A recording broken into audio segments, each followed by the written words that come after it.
కూటమి ప్రభుత్వం ఈరోజు అధికారంలోకి వచ్చాక ప్రజలకి మంచి చేయాలి, రాష్ట్రాన్ని అభివృద్ధి వైపుకు నడిపించాలి, ప్రజలకి తాము మేనిఫెస్టోలో చెప్పిన ప్రతి ఒక్కటి అందజేయాలన్న చిత్తశుద్ధి లేకుండా కేవలం రెడ్ బుక్ రాజ్యాంగం అంటూ రాజ్యాంగానికి విరుద్ధంగా ఈరోజు వాళ్ళు తప్పుడు కేసులు పెట్టి వాళ్ళు చేస్తున్న హెరాస్మెంట్ చూస్తుంటే చాలా అసహ్యం వేస్తుంది.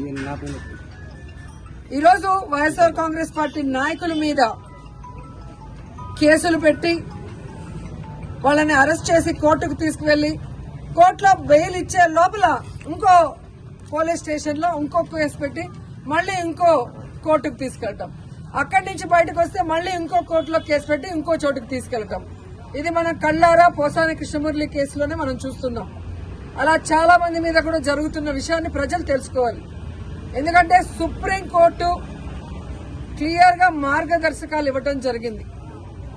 ఒక మనిషిని అరెస్ట్ చేశాక ఒకవేళ ఆ మనిషి మీద వేరే వేరే పోలీస్ స్టేషన్ లో కేసులుంటే వాటన్నిటికీ పీటీ వారెంట్ ఇచ్చి ఒకే చోట విచారణ చేయాలని స్పష్టంగా ఉన్న వాంటెడ్ గా ఈరోజు జిల్లాలకి పోసాన కృష్ణమురళి గారిని వెహికల్లో తీసుకెళ్లి ఎలా హ్యూమిలేట్ చేస్తున్నారు, ఆయన ఆరోగ్య పరిస్థితి బాగాలేకపోయినా ఆయన్ని ఏ విధంగా టార్చర్ పెడుతున్నారో మనం కళ్ళారా చూస్తున్నాం. అంటే సుప్రీంకోర్టు ఇచ్చిన మార్గదర్శకాలకు కూడా తిలోదకాలు ఇచ్చి ఈరోజు అధికార పార్టీ వాళ్ళు చెప్పినట్టుగా అధికారులు నడుచుకోవడం చాలా దురదృష్టకరం. ఈరోజు వాళ్ళకి నేను సూటిగా చెప్తున్నాను, అధికారులకి అధికార పార్టీ చెప్పిందని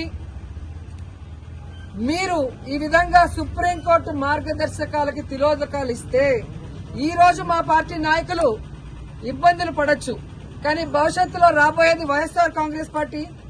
జగన్మోహన్ రెడ్డి గారు ముఖ్యమంత్రి అయిన తర్వాత నిబంధనలకు విరుద్ధంగా పనిచేసిన అధికారులని, మా వాళ్ళని ఎక్కువ రోజులు జైల్లో పెట్టాలని తప్పుడు కేసులు పెట్టి అధికారులని మిస్యూజ్ చేస్తున్న కూటమి ప్రభుత్వ నాయకుల్ని ఎవరిని వదిలిపెట్టము, న్యాయబద్దంగా అందరినీ కూడా శిక్షిస్తామని కూడా వాళ్ళకి ఘంటాపదంగా చెప్తున్నాను.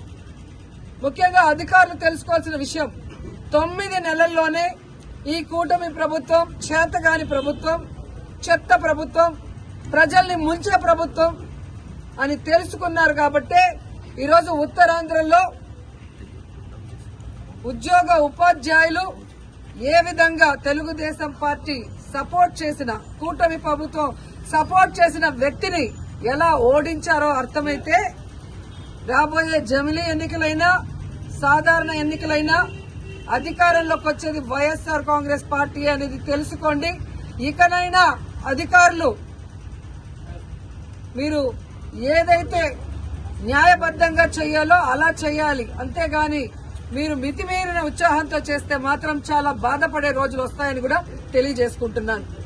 అండ్ ఈరోజు ప్రెస్ ద్వారా ఈ రాష్ట్ర ప్రజలకి చెప్పాలనుకుంటున్నాను, అలాగే కూటమి ప్రభుత్వానికి కూడా చెప్పాలనుకుంటున్నా. కూటమి ప్రభుత్వం అధికారంలోకి వచ్చిన తర్వాత తప్పుడు కేసులతో హెరాస్మెంట్ చేయటమే కాకుండా ఈరోజు రాష్ట్రంలో మద్యం బెల్ట్ షాపులు ఏ విధంగా వీధికి పెట్టి విచ్చలవిడిగా మద్యాన్ని అమ్ముతూ ఈరోజు ఆడపిల్లల మీద అఘాయిత్యాలు పెరిగే విధంగా చేస్తున్నారో మీరందరూ కూడా కళ్ళారా గమనించండి. అలాగే ఈరోజు ఈ కూటమి ప్రభుత్వం అధికారంలోకి వచ్చిన తర్వాత ఈ ఆంధ్రప్రదేశ్ రాష్ట్రం గంజాయికి ఎలా అడ్డాగా మారిందో మీ అందరూ కూడా కళ్ళారా చూస్తున్నారు. ఈరోజు డ్రగ్స్ కూడా చంద్రబాబు నాయుడు నివాసం ఉంటున్న గుంటూరులో డ్రగ్స్ విచ్చలవిడిగా దొరుకుతున్నాయని అన్ని పేపర్లో మీరు చూస్తున్నారు. అంటే ఈ ప్రభుత్వం, ఈ ముఖ్యమంత్రి సిగ్గుపడాలని కూడా ఈ సందర్భంగా తెలియజేసుకుంటున్నాను.